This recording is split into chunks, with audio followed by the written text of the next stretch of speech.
이른 아침 기도의 자리로 우리의 발걸음을 인도해 주시니 감사합니다. 세상의 수많은 헛된 신을 뒤로하고 오직 하나님 이름만 높여 기리는 주의 자녀가 되기를 소망합니다. 주의 말씀이 우리의 발의 등이 되고 우리의 길의 빛이 되기를 원하오니 오늘도 밝히 말씀하여 주시옵소서. 오늘은 수학능력 시험이 있습니다. 모든 학생이 큰 어려움 없이 시험을 잘 치르도록 은혜를 베풀어 주시고 이후 모든 진로를 잘 선택할 수 있도록 함께하여 주시옵소서. 장례를 마치고 주님 앞에 감사의 예물을 드린 가정이 있습니다. 주님께서 기억하여 주시고 이 가정을 주님께서 위로하여 주시옵소서. 감사드리며 예수님의 이름으로 기도합니다. 아멘. 하나님의 말씀 디모데후서 2장 1절부터 13절 말씀입니다. 디모데후서 2장 1절부터 13절까지 우리 한 절씩 교독하겠습니다. 내 아들아, 그러므로 너는 그리스도 예수 안에 있는 은혜 가운데서 강하고 또 내가 많은 증인들 앞에서 내게 들은 바를 충성된 사람들에게 부탁하라. 그들이 또 다른 사람들을 가르칠 수 있으리라. 너는 그리스도 예수의 좋은 병사로 나와 함께 고난을 받으라. 병사로 복무하는 자는 자기 생활에 얽매이는 자가 하나도 없나니 이는 병사로 모집한 자를 기쁘게 하려는. 경기하는 자가 법대로 경기하지 아니하면 승리자의 관을 얻지 못할 것이며 수고하는 자가 곡식을 먼저 받는 것이 마땅하니라. 내가 말하는 것을 생각해 보라. 주께서 범사에 내게 총명을 주시리라. 대로 다윗의 씨로 죽은 자 가운데서 다시 살아나신 예수 그리스도를 기억하라. 복음으로 말미암아 내가 죄인과 같이 매이는 데까지 고난을 받았으나 하나님의 말씀은 매이지 아니하니라. 그러므로 내가 택함 받은 자들을 위하여 모든 것을 참음은 그들도 그리스도 예수 안에 있는 구원을 영원한 영광과 함께 받게 하려 합니다. 미쁘다 이 말이여, 우리가 주와 함께 죽었으면 또한 함께 살 것이요 참으면 또한 함께 왕 노릇할 것이요 우리가 주를 부인하면 주도 우리를 부인하리라. 같이 봅니다. 우리는 미쁨이 없을지라도 주는 항상 미쁘시니 자기를 부인하실 수 없으시리라. 아멘. 바울은 1절에서 디모데를 아들이라고 말을 합니다. 그만큼 디모데를 아낀다는 말입니다. 그러면서 1절 뒷부분에 너는 강해야 된다 이렇게 말하는데요. 그래서 강하다라고 하는 것은 우리가 보통 처음으로 생각하는 어떤 신체적으로 단련을 해서 무술을 연마해서 그렇게 강해지는 것이 아니고 여기서의 강함은 은혜 가운데의 강함입니다. 강함은 강함인데 은혜 가운데 강함. 인간 스스로 이를 악물고 버티는 어떤 그런 종류의 강함이 아니고 여기서 말하는 디모데가 강할 수 있는 이유는 무엇이냐? 예수 그리스도 안에 있을 때 강할 수 있습니다. 즉, 내 노력 이전에 하나님께서 나를 지금껏 어떻게 인도하셨는지, 어떤 은혜로 이끄셨는지 아는 것이 이 강함의 전제가 되어야 됩니다. 그때 성도는 진정 강해질 수 있습니다. 바울은 디모데에게 권면하기를 2절에서 복음을 충성된 사람들에게 부탁하라는 겁니다. 그러니까 이 말씀이 참 중요한데요. 바울이 지금 디모데에게 권면합니다. 너는 복음을 충성된 사람들한테 위탁해야 됩니다. 여기서 부탁한다. 다른 말로 말하자면 위탁이고 또 맡기는 일입니다. 즉 바울이 알고 경험한 예수 그리스도 복음이 디모데에게 전해진 것처럼 이제는 디모데가 자신이 받은 그 복음을 자신이 받은 것에서 끝나는 게 아니라 그 복음을 충성된 사람들에게 부탁하고 위탁하고 그러면 그 사람들이 또 2절 뒷부분에 나오듯 다른 사람들을 가르칠 수 있는 상황이 되는 겁니다. 그런 식으로 했기 때문에 복음이 전해졌기 때문에 2024년도 서울에 있는 저희들에게도 복음이 전해진 겁니다. 말씀 당시 바울과 디모데는 살아 있었겠지만 지금은 세상 사람들 아닙니다. 그렇지만 복음은 계속해서 확산되고 전해져서 그 모든 사람들, 이 세상 모든 사람들에게 복음이 전파됩니다. 어떻게 그것이 가능합니까?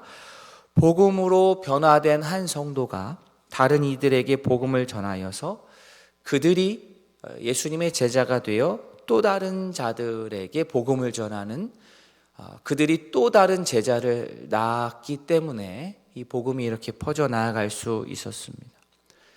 그렇다고 한다면 우리가 교회를 이루어서 신앙생활을 하는 데 있어서 목표가 분명해집니다. 교회는 바로 이 일을 해야 되고 성도라면 바로 이 일을 해야 됩니다. 내가 먼저 예수님의 제자가 되어 주변에 복음이 필요한 자들에게 복음을 전하고 거기서 끝나는 것이 아니죠. 그들이 예수님의 제자로 이제 성장하고 준비되어서 그 다음 그들이 또 다른 사람에게 복음을 가르칠 수 있을 정도가 될 수 있도록, 복음을 전할 수 있도록 이 과정이 일어나야 됩니다. 이것이 진정한 위임이고 진정한 위탁입니다.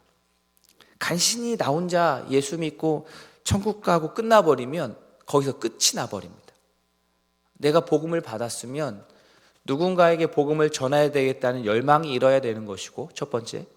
두 번째, 그 사람이 또 누군가를 전할 수 있을 수준까지 신앙이 성장할 수 있도록 시간을 들이고 노력을 들여서 그를 성장시켜야 되는 그러한 책임 또한 우리에게 있는 겁니다. 그것이 복음을 위탁하는 사람의 자세입니다. 바울은 2절에 이 충성된 사람들을 이후 9절에서 세 가지의 우리가 잘 아는 모습으로, 이미지로 비유를 하는데, 첫 번째는 군인입니다. 로마 병정이 갑옷을 입는 모습을 한번 상상하면서 3절 4절 말씀을 보시면, 첫 번째, 충성된 사람은 좋은 병사라고 했습니다. 좋은 병사가 어떤 병사냐? 상급자를 믿고 따르고 그의 명령을 우선으로 하고 자기 생각 의견 뒤로 하고 지휘관의 명령에 순종하면 그 사람 좋은 군인입니다. 4절에서 병사로 복무하는 자는 자기 생활에 얽매이는 자가 없다 하였습니다. 자, 이 뜻은 일반 병사라고 보통 사람과는 사실 다를 게 없죠. 군인도 똑같이 가정생활 합니다. 취미생활 합니다. 그러나 훈련이나 작전이 걸렸을 때는 가정사는 다 뒤로 하고 나라를 위해서 앞장섭니다. 분명하게 병사로서, 군인으로서 자신의 최선의 역할을 감당한다는 거죠. 그러한 삶의 태도가 자기 생활에 얽매이지 않는 태도입니다. 복음을 위탁받은 자, 충성된 자는 바로 그래야만 합니다. 두 번째는 운동선수입니다. 5절에 경기하는 자라고 나오는데, 육상 경기하는 그 모습을 이렇게 머릿속에 떠올리시면 되겠습니다.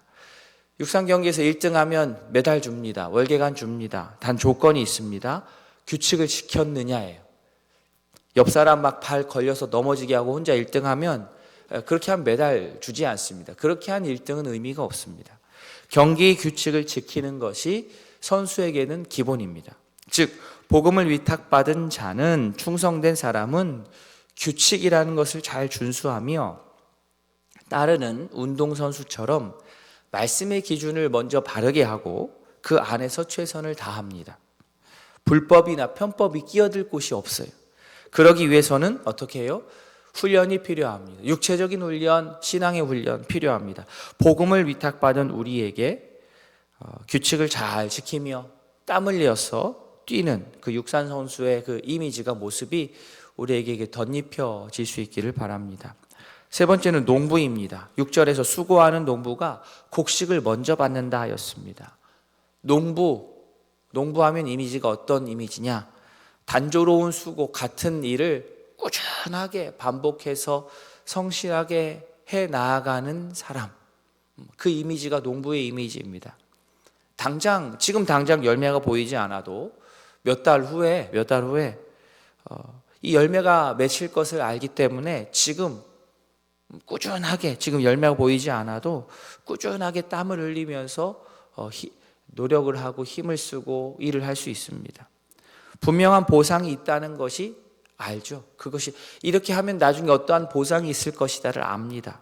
그래서 지금 자신이 하고 있는 이 고생이 이게 의미 없는 고생이 아니다, 분명히 의미가 있다, 이렇게 생각을 합니다. 복음을 위탁받은 우리가 이러한 농부와 같은 마음으로 우리 가족과 이웃들을 잘 섬길 수 있기를 원합니다. 그리고 11절부터 13절까지는 별다른 표시가 없어서 눈치채기가 참 어렵지만 이 부분은 당시 교회에 이렇게 전래되는 교회 찬양의 일부입니다. 11절 시작이 미쁘다 이 말이요. 미쁘다 이 말이요. 우리 평소에 미쁘다는 말은 잘 쓰지 않지만 여기서 미쁘다 이 말이요. 이 말씀은 확실합니다. 이런 뜻입니다. 이 말씀은 신뢰할 만합니다. 이 뜻입니다. 무엇을 신뢰할 만하나? 11절 뒷부분. 우리가 주와 함께 죽었으면 또한 함께 살 것. 이것이 확실하다는 겁니다. 우리가 주와 함께 살려면, 우리가 주님과 함께 살기를 바라지요. 주님과 함께 살려면 선제되어야 되는 것, 전제되어야 되는 게 있는데 그게 뭐냐? 주와 함께 죽어야 됩니다. 죽지도 않았는데 뭐 다시 살 게 뭐 있습니까? 내가 십자가의 길을 그 뒤를 따르지 않으면서 부활과 영광을 취하는 그러한 길은 사실 성경에 나오지 않습니다. 주와 함께 죽고 주와 함께 사는 참 신자가 될 수 있기를 바랍니다. 마지막 13절이 큰 은혜가 됩니다. 13절 말씀, 우리는 미쁨이 없을지라도 주는 항상 미쁘시니 자기를 부인할 수 없으시리라. 우리는 주님을 향하여서 항상 성실하지 못하고 또 여전히 부족한 부분이 많지만 주님은 그럼에도 불구하고 우리의 그 연약한 부분에도 불구하고 하나님께서는 우리를 향하여서 항상 성실하십니다. 이것이 은혜죠. 이것이 은혜입니다. 내 조건, 내 감정, 내 상황에 따라 변하는 게 아니라 나는 그렇게 올라갔다 내려갔다를 하지만 나를 향한 하나님의 은혜는 성실하심이 끝이 없다는 거죠. 이 은혜를 진실로 아는 자는 예수님의 십자가와 부활의 의미를 매일 묵상하면서 그 은혜와 사랑을 우리 실생활 가운데서 실천하며 살아갑니다. 바라기는 미쁘신 주님의 사랑을 가족들과 이웃들에게 기쁨으로 전하는 오늘 하루가 다 될 수 있기를 진심으로 소원합니다. 아멘. 오늘 두 가정을 위해서 기도하겠습니다. 김경식 장로님 가정, 하나님께 중심을 두고 하나님 기쁘시게 하는 삶, 하나님을 더 잘 알아가도록 모든 가족이 건강하고 신실한 믿음과 가족들의 앞길 위해서 부모님들의 노년 지켜주시고 주님의 평강이 함께할 수 있도록 기도해 주십시오.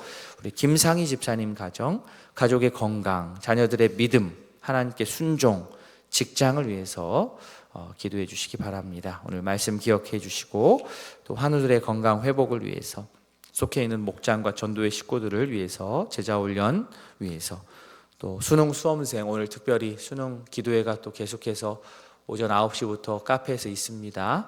우리 교회에 있는 수능 수험생들 시험 잘 볼 수 있도록 평안 달라고 기도하시고 또 개인의 기도 제목으로 주님께 아뢰도록 하겠습니다. 다 함께 기도하시겠습니다.